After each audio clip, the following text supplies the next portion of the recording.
Jurassic Park and its subsequent films have always been a visual feast. Many talents participated in bringing Michael Crichton's wondrous world to life, including John Bell. He served as the art director on the original film, then lent his colorfully memorable vision to the sequels. You may also recognize his inspired designs, represented in films like Back to the Future 2, Willow, AI Artificial Intelligence, Rango, and Rogue One, a Star Wars story. He is with us today to discuss his amazing career, joined by Jurassic Outpost, Derrick Davis, Chris Pugh, and CALEB BURNETT. So how did you become the art director of Jurassic Park? Well, I'd been working at ILM from, I started in ILM in the fall of 1985, and I was working on Star Trek 4. And then just kind of, when you're working at ILM, at least back then, I think it's pretty much the same way it is now, is once you finish up one project, you just kind of dovetail into the next and into the next and into the next. So I finished working on Star Trek 4 and then got right into Willow after that in 86. And then the summer of 86, ILM management came in to the art department, which the art department at that time was Dave Carson and myself. And they came into the art department and they said, Bob wants to do a sequel to Back to the Future, and we have no script.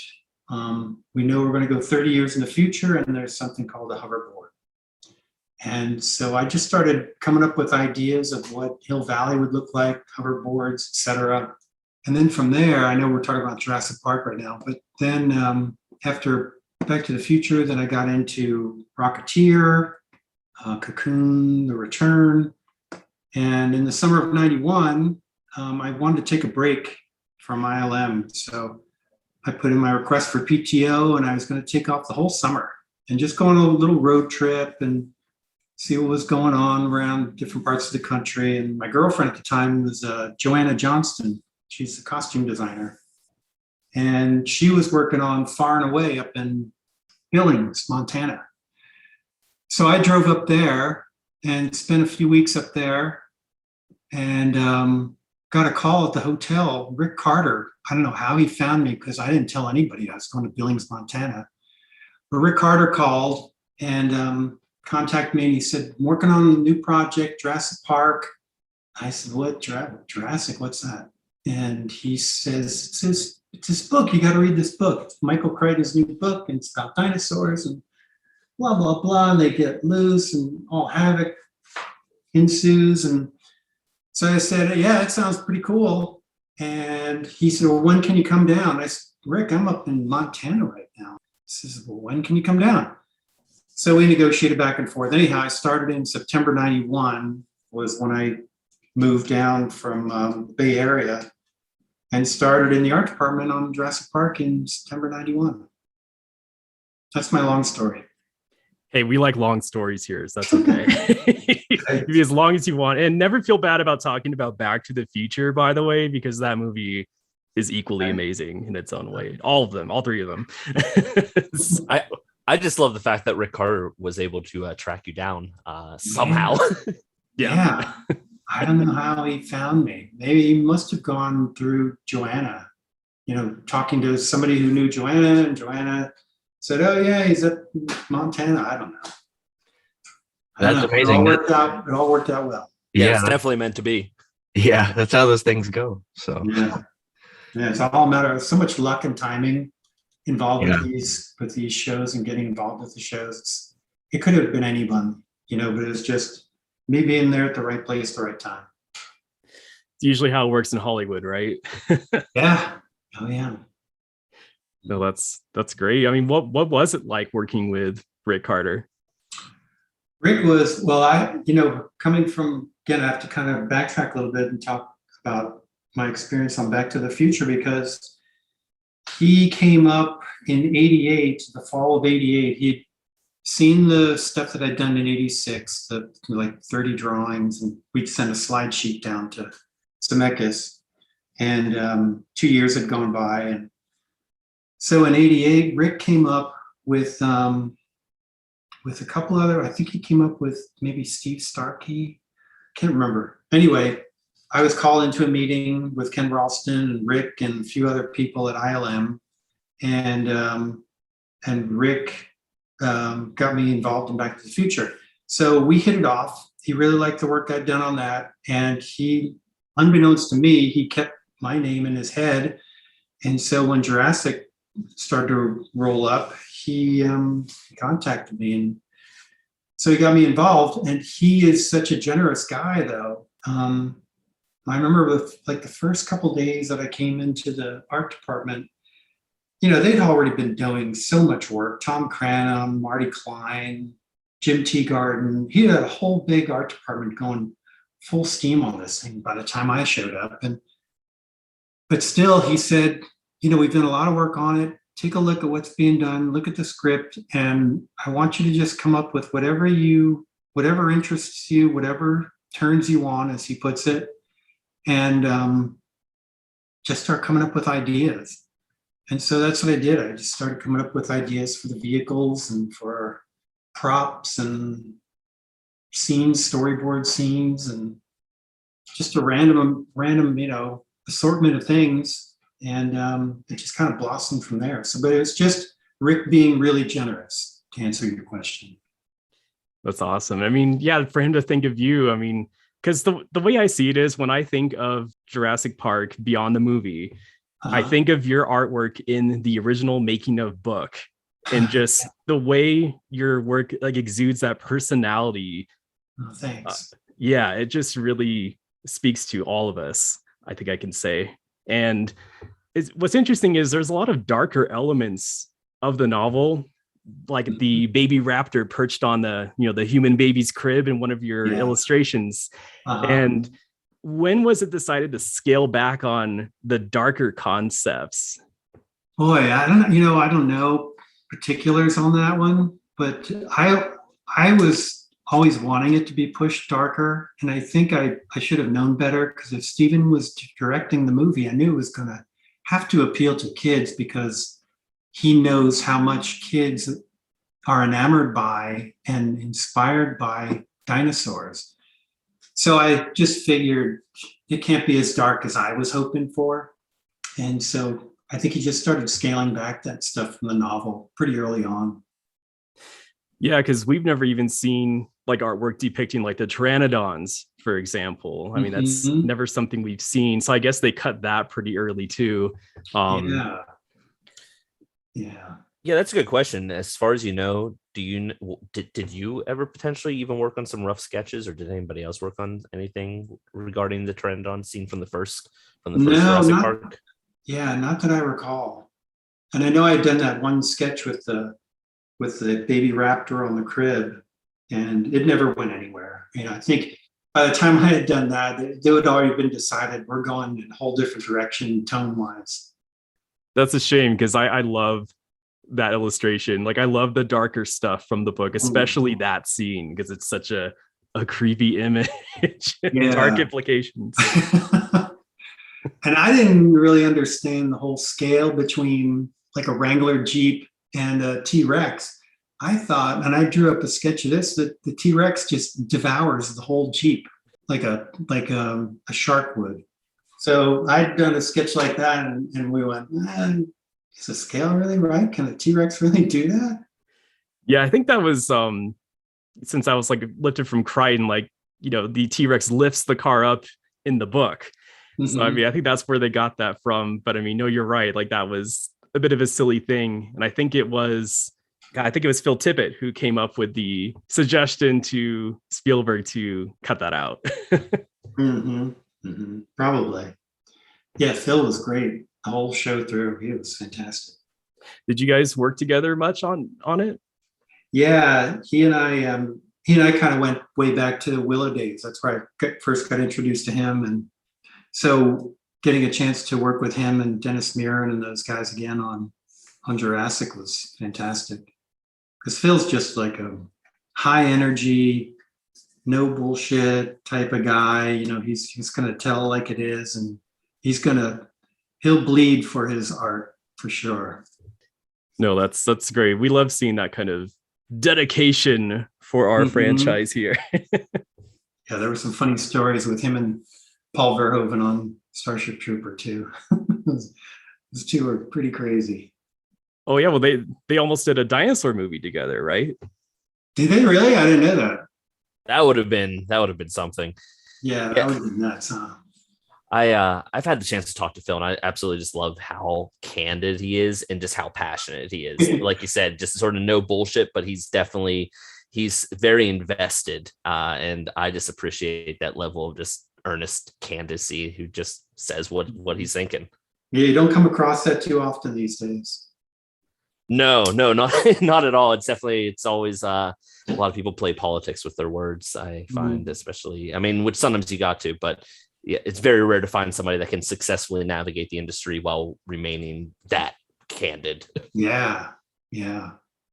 There was another concept art with Dennis Nedry, and he was seen in the Jeep trying to get to the East Dock during like a rainy storm, but he's kind of, cut off by toppled construction machinery that's in the way. Now, was that just an idea that you came up with, or was it something that you saw in a script? I think that was something, a lot of these memories, they might be kind of foggy because we're going back, almost 30 years or something. Yeah. So if I remember right, I think I was just going through the script and just making some preliminary little thumbnails of moments that I thought would be pretty cool to bring to color and bring to life. And I think that was one of them. It was such a dramatic scene, and I wanted to just illustrate that and see what that would look like. The muddy slopes. Yeah, no, I was going to say, I love the way it looks with those muddy slopes, and just looks like a very devastating, place for him to be during, what's supposed to be a very time sensitive moment of the story. So yeah, here it is. He's cut off in the rain and the muck, and then he's going to encounter the dinosaur. And yeah, that was a great scene. That was a fun scene. Yeah, totally. And I like how it's different in your vision of it, because in the film, it doesn't come across like machinery like that. Instead, it's just hits the sign and doesn't know where to go. And then he ends up going, down a hill basically. Yeah. But I don't know. I think your concept is more interesting, in my opinion. Yeah. If you get a chance, talk to David Lowery. He did so much of the storyboarding, the final storyboarding on the film. Really entertaining, very colorful character. Well, I mean, speaking of storyboarding, you did several sequences of your own for Jurassic Park that kind of evolved as, time went on, and some of them were cut entirely. And I know one of those was John Hammond being left behind on the island with, his fate in the hands of the dinosaurs. And we've seen several other variations of his death, including, death by compies in the visitor center, or death by raptors in the movie theater, and even falling on a park model by a raptor. So I mean, were you guys just trying to come up with fun ways to kill John Hammond? Yeah, I think a lot of those probably were sketched up by Tom Cranham and maybe David Lowery. I can't remember who did the drawings for those, but I liked him kind of being left out in the jungle on his own. And then you pull back to see that wide swath that the brachiosaurs have traveled through and across the island. I don't know, I just liked him being out there all on his own with no protection at all. Yeah, that seemed like a fitting end for the older version of that character. He was more of like a menacing character in the book and even in the early versions of the screenplays. So yeah, I felt like that was a pretty fitting, sort of depressing end, which is great. Yeah. Again, I think it was just too dark. The tone was a little too dark for what Steven wanted to do with it. It's kind of funny. I've wondered if that concept is what inspired in a early version of Jurassic Park 3, one of the versions, I think the version that was tossed about 6 weeks before they filmed.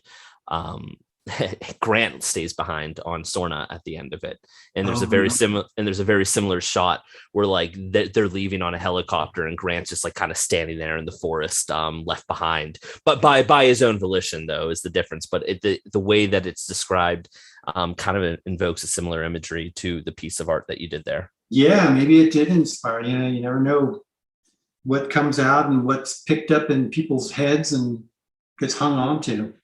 Yeah, no, it's funny. I mean, hell, hybrids predate. I think hybrids date back even further than people realize. I mean, Spielberg had a maquette made, a realistic maquette for something called an Ultimasaurus back in like 95, 96, and it sat in his office for a long time. And it's something that he really, I think even in The Lost World, he experimented with the idea of like a super raptor or something like that. So it's one of those things that just sometimes a concept can spark an idea and really shape things in the future. Mm-hmm. Yeah. One of those things was even in the original Jurassic Park, is there was the inclusion of lava fields in some of the concept art, which that was inspired from the novel, of course, but then it ended up being carried over into Fallen Kingdom eventually. Mm-hmm. Mm-hmm. Do you remember anything about the lava fields, or just kind of like white noise for the production? No, I don't remember anything about the lava fields. I'm trying to think, was there any artwork in the making of the first book, The Art of, that had anything with the lava fields in it? No, but I found some. Of course you did. As I think I've sent it to you, but that was a long time ago. I know I'm pretty proactive in uncovering lost worlds of concept art. Mm-hmm. Yeah, and that's interesting because it dates back to how Jurassic Park was powered, from geothermal power, which was something that the book established. And the movies don't really acknowledge it, although there's like a lot of background stuff to suggest like it still exists. They just don't really put the camera on it. And I think that's when, at the end, when the geothermal fields were where the raptors made their nests underground in the novel. And I think in some of the early ideas, or the early explorations, at least, if I'm not mistaken. Interesting. But I don't think you ever finished reading the novel, did you, John? Nope. To this day, I still haven't. No. Wow. I know, that's bad of me. Well, it's funny because the movie and the novel are such different animals at the end of the day. So there's so many similarities, and there's just so many differences that they really do have their own identities. Yeah, and with 90 minutes or 95 minutes, whatever the film ended up being, you can only put in so many things, and you want to have the pacing be correct. You want to have things happening in half an hour and 45 minutes and an hour 15, and all those different points that Hollywood tries to hit with action. So, you kind of have to build your stories around those constructs. Yeah, no, and I think that sometimes those limitations really serve the story, in at least a film, and through the lens of a film. I think a lot of movies sometimes have too many. They're afraid to let go of some of their ideas, and you get too many ideas thrown at you at once, and the movie gets a little too bloated. And it might work on paper, but in the final film, sometimes it doesn't quite. It complicates things. Yeah, there's something to be said about minimalizing your content. And speaking of books again, like, because Rick Carter mentioned in the original making of book that he was never a huge dinosaur fan before he worked on the movie. Now, are you the same way, or did you always have an interest in dinosaurs? No, I always had an interest in them. I can't say I was fanatical about them, but as a kid growing up, sure, we're kids in the neighborhood, myself, my brothers, we were all interested in dinosaurs and anything that had to do with prehistoric era or future. Those were kind of like the two areas that we always gravitated towards. Never the present day. It was always, we're going to go way back in time, or we're going to go way forward in the future. So the Jetsons, Flintstones, I don't know what else. Lost World, the original Lost World from 1925 or 27, whatever that was. Yeah, love it. Love it. That was always really cool. The King Kong movie, when that was a dinosaur in that too. Or was it pterodactyl? Yeah, I think it was pterodactyls and King Kong, and I think like their version of an Allosaurus, which is like bigger than anything on this planet. Yeah, and they had the Triceratops, right? The big fighting with the Triceratops. I think it was Stegosaurus. Yeah, Stegosaurus. That's right, Stegosaurus. Yeah, that's fantastic. No, I think that speaks to why the Jurassic franchise is still successful, because like kids are always going to like prehistoric life, and there's always new discoveries being made about it, and like it's just a continual thing. So yeah, our kids growing up just loved them. Just our daughter especially just devoured anything around dinosaurs. I think one of the things that it's kind of interesting that you say that your interests always, were either way in the future or, in the distant past is Jurassic Park is this weird hybrid of the past and the future. And its vision of the future is more grounded. And, especially in Jurassic Park, it's meant to be very approachable. It's sort of like the big lie is like, what if technology was just a little bit more advanced? And what if we could clone dinosaurs? But it's interesting how some of those elements were infused in with like your vehicle designs. I found like just the way that you took a vehicle that existed and then helped shape it into something that became so incredibly iconic. And it sort of felt like something that was slightly parallel to the 90s, but also slightly more advanced and shaped out of the park that created dinosaurs. Yeah, and I tried a bunch of different brands of vehicles before they settled on the Explorer. And I think Derrick knows this. I tried the Range Rover and a Mitsubishi, and I can't remember, there are a couple others that I tried as well. Suzuki. Yeah, Suzuki. Yeah. And so it just happened, that they decided the Ford was the way to go. I think Dennis Muren wanted to he was always thinking it would be a scratch built thing or more like a people mover at Disneyland. Completely open cockpit. Can't remember why I started to gravitate towards using existing vehicles. I don't know. I guess the time it just made sense to me. I think that makes sense in the, creation of a park, like, to use something familiar for guests. Because I mean, the dinosaurs are going to be so unfamiliar enough that to go too fantastical with everything else might kind of distract them from the real show, the dinosaurs. Yeah. Yeah. I mean, that makes sense. I could see following a logic like that. But what do I know? No, I think Derrick's mentioned like in one of your conversations before that you're kind of a car aficionado. Like, did that influence Jurassic Park, but also The Lost World and Jurassic Park 3? Like, where did your interest in cars start, and how did that influence Jurassic? I grew up on the East Coast in New Jersey, and we would go to Raceway Park, the drag strip, nearly every weekend. And I just loved fast cars. And that led me to start doing drawings for race car drivers, paint schemes, crazy paint schemes for race cars. And my dad took notice of my interest in cars, and he came back from a trip to California one year and said, "Hey, there's a school out in Pasadena that has a class all about designing cars." And so I became a car designer. I got into Art Center, and I left Art Center, took a job at General Motors, and was designing cars. So cars have always been an interest for me. And so to have any chance to draw cars for a film was great. I got to do that on Jurassic and on Tucker and even on Rango. Some cars had to be designed, and so I wanted to do those. And the paint scheme for the Explorer was definitely an evolution of the paint scheme designs I would do for the drag racers, which were really colorful, very ostentatious, very bold and in your face. So when I did that one on the Ford Explorer, luckily they gravitated towards that one, because that was my favorite one out of all the ones that I'd done anyhow. Yeah, that's very cool. That makes perfect sense, actually. So the vibrant colors of a race car and the vibrant colors of that Explorer. Wow. Mm-hmm. It is just such an iconic, timeless design, and it really blends really well with the sort of safari the safari adventure park type of look that Jurassic Park has as well. It's this weird blend of vibrancy and I think a little bit of groundedness, and it works. And I think it spoke to people. I know definitely, I think that's probably why it's so timeless.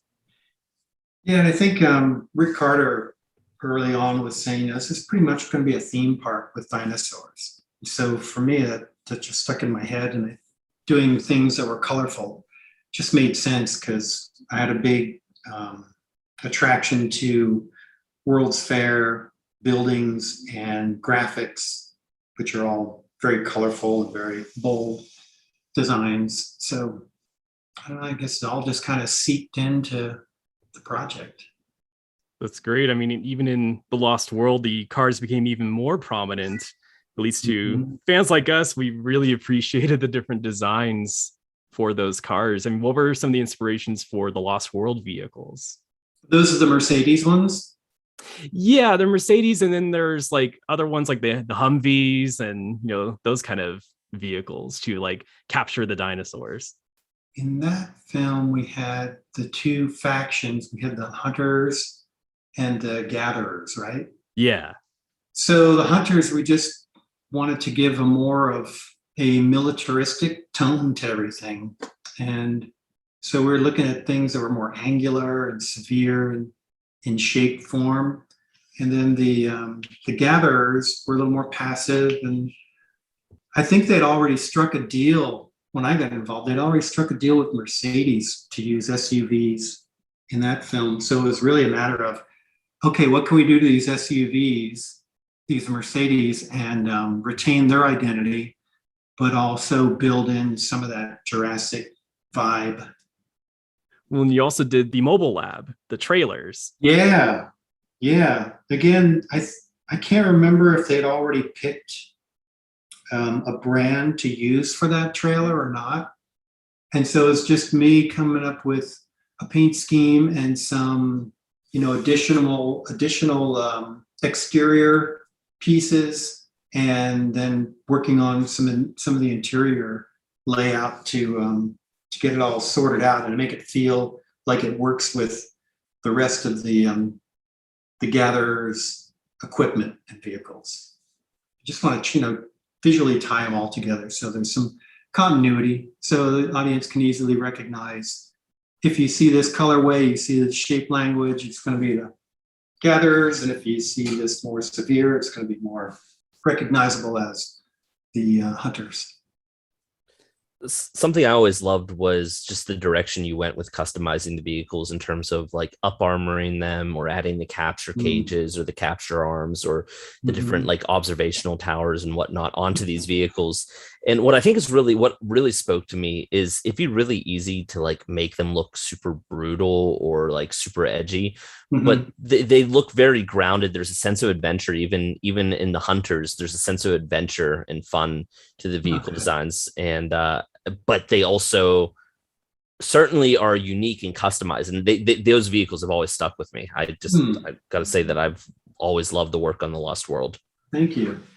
Well, that jump seat on the side of the Hummer in that one drawing, that came from that movie, that old Hatari. The guys that are hunting rhinoceros in Africa. Yep. Yeah. They had somebody sitting on a front fender, I think, in that movie, and I think that jump seat idea might have come directly from Steven, from his recollection of the movie Hatari. I can't remember, but I think there's a correlation there where Steven wanted to do something like that, but in a more modern version. Pretty crazy sequence. I mean, they've got a real rhino bashing into their car.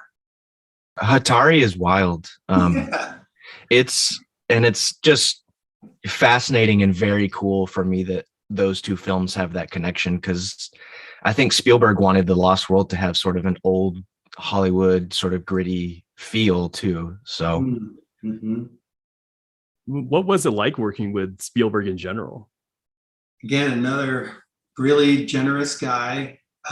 He was really good with just letting the ideas flow, and he encouraged the people around him, or at least my experience was I was able to freely verbally throw out ideas, and he would either run with them or he would shut them down. But you didn't take it personally. He's like, he had the big picture in his head, and if your ideas fed into where he was going, then he was going to take it and run with it. So working with him, was a blast. I had the greatest time. Yeah, just super generous with his time and his thoughts, and again, allowing me to help influence and spur on other ideas for the film. I got a chance to work with him on a couple other projects as well, but yeah, Jurassic was great. Didn't you also work with him on artificial intelligence? Yeah, artificial intelligence, and then he also helped get me in as a production designer on animated feature Ants back in the late 90s. It was DreamWorks' first animated feature. So yeah, that was great. And then I'm trying to think of what else. I guess AI was the last time that I got to work directly with him. No, and so many great designs in that film, for sure. That's one of my favorite Spielberg films, honestly. It's just such a very dark movie, very dark sci-fi movie. Yeah. He was really fun. Miss working with him.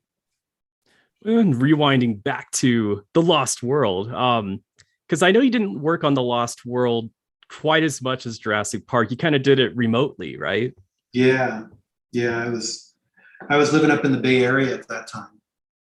So I only got to come down, kind of bounce in and out of the art department a little bit, but mostly working, by myself up in the Bay Area. Yeah, and because you did other concepts beyond just the vehicles. Like one of my favorite designs of yours were the life pods. Yeah. I love that idea. And you did like at least 2 or 3 different designs, and my favorite one looks like a coffin with spikes on it. Yeah, I know, that's kind of nutty. Huh? What's funny is that got directly translated into a toy. Even though that scene didn't make it into the movie, there was a toy that was basically a coffin with spikes on it that the T-Rex would swallow. Really? Yeah. Oh, I never saw that. That's funny. I gotta look that up.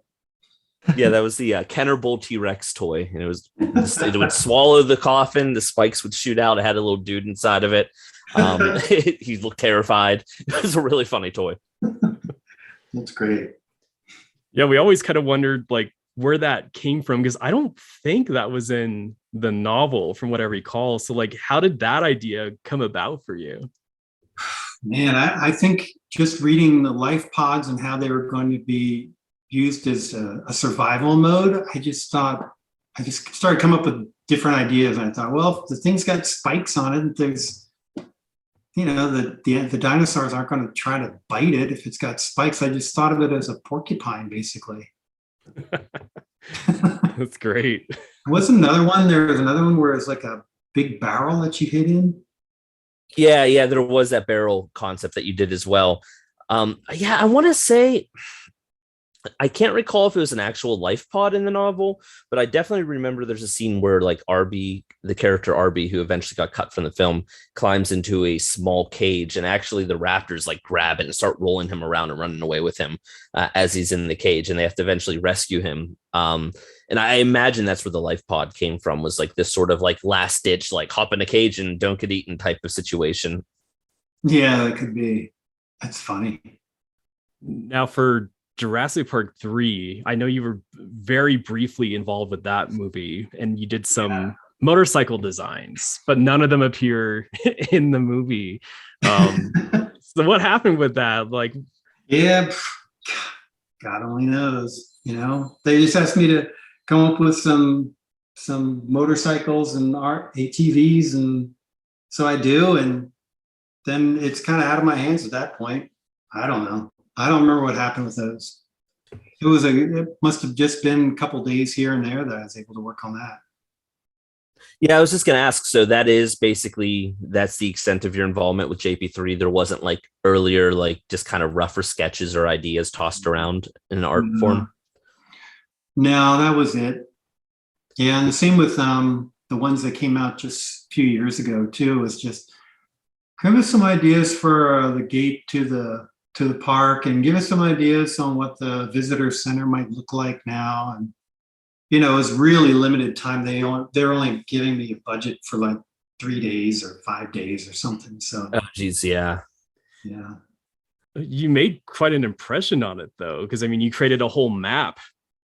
Yeah, that was specifically asked for. Hey, John, can you do a map for the island? I said, yeah, I like doing maps. Yeah, that'd be fun. It's funny. As soon as your artwork came out for Jurassic Park 4, Jurassic World, everyone just immediately was like, why doesn't the park look like that in the movie? I think the movie looks cool, but I think it's my takeaway is a lot of the movies sort of just looks like your average sort of city walk at Universal Studios, which I know was a distinct design choice. But I think seeing that your artwork really kind of invokes the imagination a little bit more, like where Jurassic Park sort of had its own visual identity. The artwork you did for Jurassic Park 4, damn, is it cool. It really kills me that we didn't get to see that on screen in some form or fashion. There's certain elements I think that remained influential, but that really kind of just brings my imagination to life looking at that artwork. Thanks, appreciate it. Yeah, I have to agree. The gates with the that are basically constructed out of brachiosaurs on each side, or the amber sculpture with the DNA structure around it. Like, it's such a great mix of theme park corporate, but also bringing the natural in, and it's really incredible. It has that safari adventure feeling that I think Jurassic Park really introduced, and I don't think the final product of Jurassic World really recaptured that certain aspect. And I know that it did mean, and part of its visual identity was to go more cold and corporate. Yeah, but I almost feel like they leaned into it too heavily because it sort of made the movie feel different. The visual identity, the way the frame looked, the color palette, even. Yeah, for sure. Well, thanks. I'm glad you guys like this. That is definitely something that I look at constantly and kind of go, I wonder if they can ever find a way to, maybe they'll draw their inspiration for Biosyn from it or something. Yeah, maybe. Who knows? That is one of those pieces that I hope that eventually be revisited. Thanks. And it's interesting because in the making of Jurassic Park, Rick Carter said that he was kind of trying to shy away from making it too polished and corporate, which is what ended up happening in Jurassic World. Even further, they didn't retain, that natural essence that, you still kept in your concept art for the fourth movie. So it's interesting that they kind of disregarded what Rick Carter said. Yeah, sometimes Hollywood doesn't make the best decisions, do they? Yeah, and I think that it's partly probably a limitation of the production of Jurassic World became quite, everyone knows that Jurassic Park 4 was in production hell for a very long time, but even the production of Jurassic World had its hitches. The studio started scaling back the budget drastically before shooting, got to the point where they scared away brand partners and retailers, where they're like, the studio has no faith in this movie. Like, we're not going to take these products. And it was definitely like one of those things where originally the budget was higher, and then they tried to scale it back to like the budget of the movie Oblivion, which was, I think, shot on a surprisingly tight budget. And then eventually got a little bit more wiggle room. But I think that it's one of the things that kind of went and changed the visual design, because they were going to film at Six Flags, like an abandoned Six Flags, and they wanted to use as much of the standing architecture as they could. Gosh. And I think that is what kind of influenced the final design, that very Universal City Walk. Because then I know there's an interview with Frank Marshall where he said they were hoping to film at Universal City Walk. So I think ultimately the design was influenced by the technical and financial constraints of the film in the end. But it's a shame that even like with some fanciful facades, they didn't try to invoke a little bit more of that adventure to it. Yeah, that's a shame. Always plays into it. Especially now when the studios are chasing these big franchises and everyone wants the next big hit. And I think that these movies cost a lot of money to make, and now there's certain goals that want to be hit. So I think like only the really, really big movies get made, or the really, really small movies get made. And those things that sort of fit in the middle feel like they're not existing in the cinema space, at least maybe in TV more so than film. Yeah, I agree.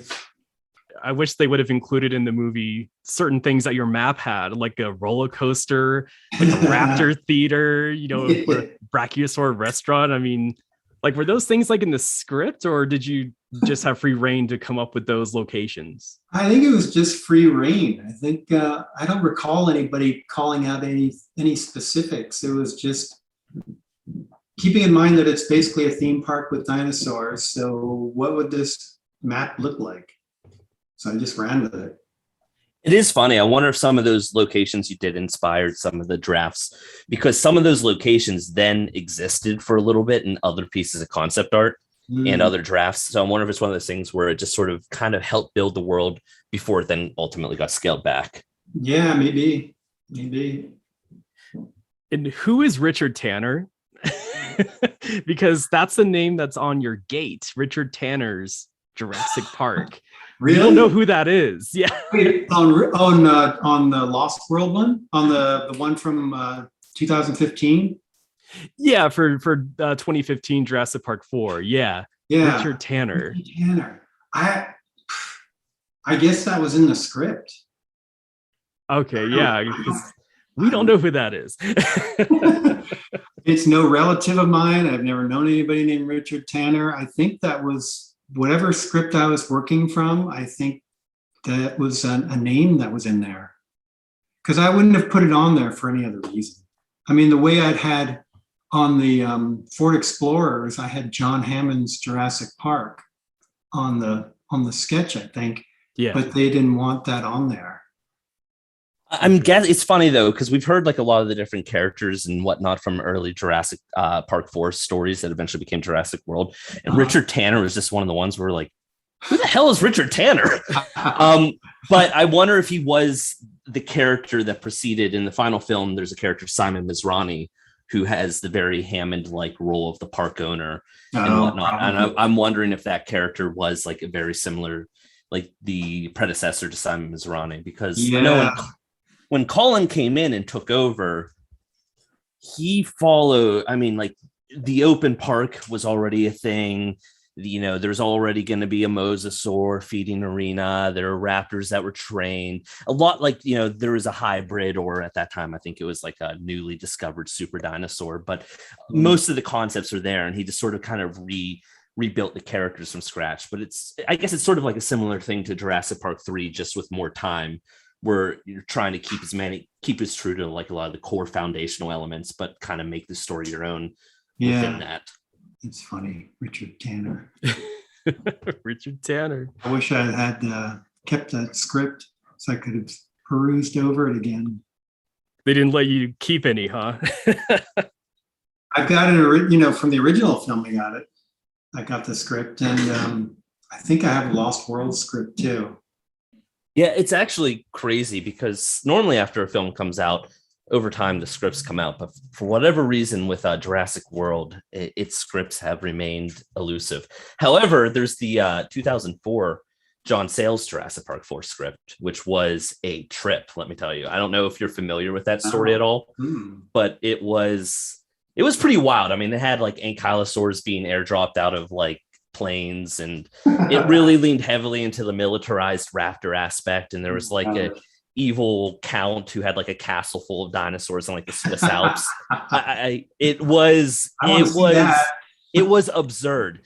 It was really well written. It just wasn't well written as a Jurassic Park movie, if that makes sense. Like when I'm reading it, I'm like, this is very enjoyable. It's not Jurassic Park, but boy, is it fun. I mean, there's a scene with like a drug lord fighting like a Dilophosaurus in this hot tub. It's bizarre. It's one of those things that I'm like, man, I hope artwork exists to that, and I hope eventually it will make it into a making of book or something like that, because it's a trip. Sounds great. And that's what preceded Carlos Huante art. I'm not sure if you've seen some of those artwork pieces where they're like the human dinosaur hybrid concepts. No, I haven't seen his. I know Carlos from when we worked at ILM together. Yeah, he worked with Joe Johnston on a Jurassic Park 4 concept back in 2006. Oh, okay. And at that point, Spielberg really liked the idea of dinosaur hybrids. Mm-hmm. And Joe was trying to dial back the idea a little bit. So he kind of brought Carlos in, and his first directive was like, make the artwork as crazy as possible. So the studio goes, okay, let's dial it back a little bit. So like the artwork that Carlos came in, it's really, again, really, really cool looking artwork. But I mean, we're talking human dinosaur hybrids, like, you know, raptor people. They look more like, you know, the lizard, or there's like, it's really cool looking artwork. It's really cool. And I guess they only worked on that direction for like a week or two, because like then the studio execs saw the artwork and they're like, okay, let's go back to the drawing board. Yeah, Jurassic Park 4 had a wild story of a production history leading up to it. Oh my gosh. Now, before I forget, I have to let you know that Jack, the owner of Jurassic Outpost, he bought some of your Jurassic Park 4 art and exchanged some messages with you a while back. He couldn't join us today, but he just wanted to say that he's a huge fan of your work. Oh, tell him thank you very much. I appreciate it. So when you begin working on a project, like, are there any films or music or other art that you consume yourself with to be influenced, you know, particularly on the later Jurassic franchise? Well, I can't say any particular piece of music, but I always have music on in the studio. But it's a real hodgepodge of mix, from soundtracks to rave type music to alternative music, country music. It's all over the board. So I can't say there's any type of music that I listen to get in the mood. It's always just kind of rolling around. And then when if I'm working on a particular film, I really want to get a hold of the script as soon as possible, because anything that's going to make it to the end and make it to the final screening is going to be a derivative of the script, either directly or indirectly. So as soon as I can get my hands on that, that's going to drive everything that I try to create. So the more intense music was on when you were doing like the baby raptor that's about to eat the baby in the bassinet, right? Well, during that whole 91 era, that's from like 89 to 94. That was me being deeply involved in the whole rave scene. So there's a lot of techno and electronic music going on in the art department at Jurassic Park. Now I'm just going to imagine that from now on when I think about when you guys worked on the film, just a lot of, rave and trance music. That's crazy. Yeah. I love that. Love it. I still love it. I still listen to it today. I just love it. It's honestly some really good music just to kind of cut yourself off from everything and work on some projects. I do that while filming or when drawing and everything like that. It works. Yeah, it's great. Did you ever get to visit any of the sets for any of the movies, and what did you see? Well, yeah, I mean, on the first one, I got to see, everything that was being done at Universal.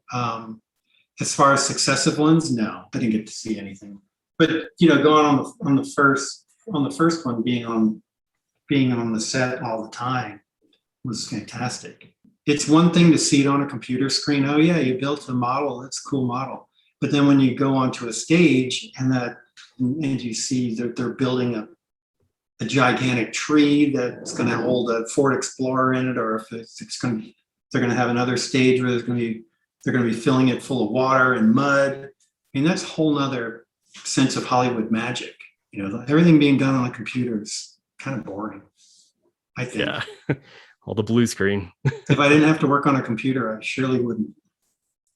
Yeah, it's sort of a double-edged blade. It opens up communication options, but there's something said about working in person and being there on the fly and seeing it. And yeah, real models. I mean, when we walked into Stan Winston's studio, and there's the T-Rex, and it's 18 feet tall and it's 40 feet long, and you go, Jesus H, you can't, there's no way you're going to survive this thing. Or even the raptors, and you're looking eye to eye, this thing has got a head as big as a mailbox, and he's got, a mouth full of teeth that can eat you up. You think the kids have no chance getting out of that kitchen. These creatures would make mincemeat out of them so fast. Yeah, it does not get more realistic or more intimate than actually having something like that Yeah. And it just opens up, it allows you to actually put it on camera and see what works, what doesn't work. And you can on the fly change your framing, change your lens. And if you want it to look bigger, you don't have to digitally make it bigger. You can play with camera angles instead. And I think that just gives such a sense of tacticality, even in the film, as well as making it. It's probably a hell of a lot of fun. Yeah. Oh yeah, for sure. So were there any concepts that you recall making for any of the Jurassic Park films that were not featured in the final film that you wish would have? Oh, the spiked coffin, of course. Yes. Well, I agree.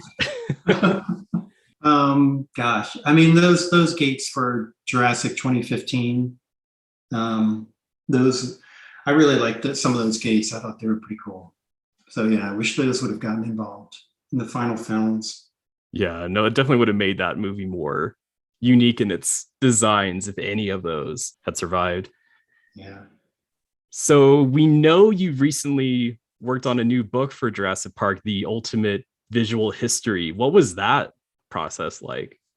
Yeah, I just got a contact from a guy over in England, and he was looking for artwork for this book, and he just requested some pieces, and so it's just me and him back and forthing what he was looking for, and I sent him some images, and I haven't seen the book. I don't know when it's coming out, but I'm looking forward to it. When you were working on concepts for Jurassic Park between 89 and 94, did you ever think that 30 years later you would be getting requests for artwork to go in a book about it? No. You know what? If I shoot myself, because now I look at the catalog from the prop store. You guys are familiar with that? That sells all the props. Yeah. Yes. I look at that and I see some of the Jurassic stuff in there, and I go, Jesus, if I had half a brain, I would have just picked up armloads of things that were just being thrown in the dumpsters and laying on the floor and thrown in the trash. I mean, there was so much stuff that just got tossed. And if I only had an ounce of foresight and vision of where I thought this film was going to land in film history, I would have just gobbled up all kinds of stuff. If it makes you feel any better, Universal didn't even have the same foresight. They lost in 2001, they lost most of the dinosaurs. And when I say lost, I mean they misplaced them. I know where they are. I know exactly where they are, but they lost track of them. Oh my gosh. Yeah, they lost track of all Stan Winston's dinosaurs, the maquettes, the life size, the original castings, Oh man. the metal molds, the internal documents. They lost track of them. They lent them out to a company. Wow. And then their interdepartmental people changed and they never made document of it. That's why the dinosaurs look different in Jurassic World. It's because Universal literally lost the dinosaurs in 2001 because Jurassic Park 3 wasn't as big of a hit as they had hoped. So it wasn't on their priority list. Oh my gosh. Looks like they used the wrong DNA to reconstruct them, but oh well. That's just one of those things that always cracks me up, knowing that. Mm-hmm. Just sitting in trailers in the middle of the woods. Well, at least a big chunk of stuff. Rick Carter had the foresight, I guess, to donate it to USC for their library. Oh, that's great. That's good to hear. Good to know. I didn't know about that. Yeah. That's great. Yeah, I guess people can check it out as long as they make an appointment in advance to peruse over, different materials like scripts and even like concept art, which I did. So, yeah. Sadly, it seems like the visual history book did not know about that that huge archive of materials. But so that's one of those things that maybe eventually might be uncovered for the general public's consumption. Yeah.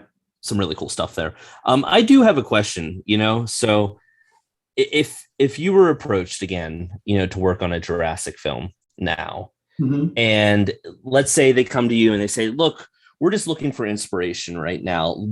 We want some images that speak to us. The setting is the dinosaurs are in our world.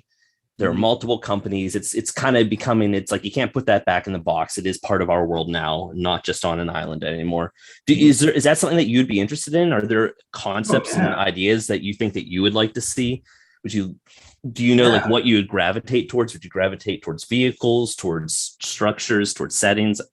I'm just sort of curious on like where you would want to go. Yeah, you have the blue sky option.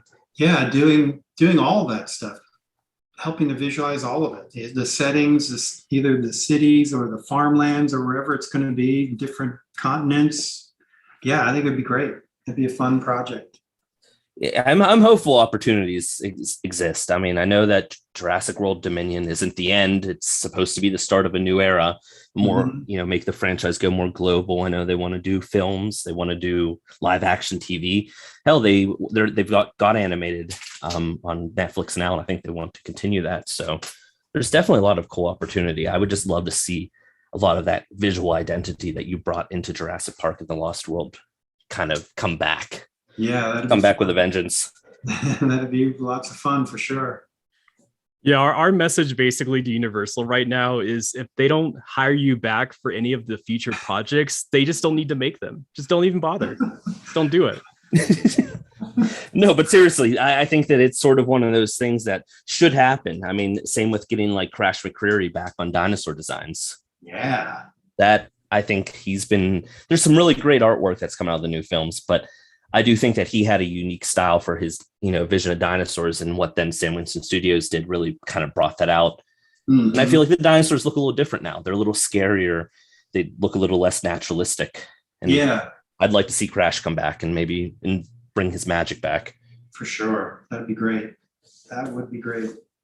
Yeah, I think the story going to a more global place really can present an opportunity for some of those old concept types from the original films to come back, like in more grounded stories. Mm-hmm. So yeah, just like what does U.S. Fish and Wildlife dinosaur departments look like? U.S. Fish and Wildlife, they don't, they've got those sort of log cabin-y type of park visitation buildings and whatnot. So what does that look like in Jurassic World? Yeah, exactly. That would be fun.